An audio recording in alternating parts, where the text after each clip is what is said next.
Hi those, welcome back to my channel. మా friends యాత్రికుట్ట టెంపుల్కి వెళ్దాం ఉన్నారు. సో సాటర్డే రోజు మేము వెళ్తున్నాం. కార్లు చూస్తే పెట్రోల్ మొత్తం ఖాళీ అయిపోయింది. సిఎన్జి కూడా మొత్తం నీళ్ళు అయిపోయింది. సో 2 లీటర్స్ ఎమర్జెన్సీ కోసం పెట్రోల్ కార్లో పోసాము. దాని తర్వాత దగ్గరలో ఉన్న సిఎన్జి స్టేషన్కి వచ్చాము. 7 లీటర్స్కి ట్యాంక్ మొత్తం ఫుల్ అయిపోయింది సిఎన్జి.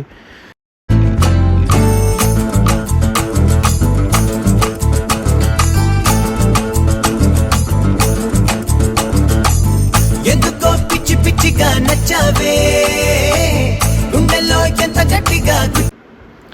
ఫ్రెండ్స్, మేమైతే టెంపుల్ లొకేషన్ దగ్గరికి వచ్చేసాము. ఇది టెంపుల్ పోయే దారి. ఆ టెంపుల్ బయటని వ్యూ ఎంత బాగుందో చూసారా ఫ్రెండ్స్.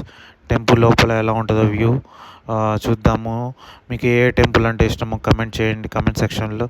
మళ్ళీ కలుద్దాం నెక్స్ట్ వీడియోలో పార్ట్ 2లో. Bye friends.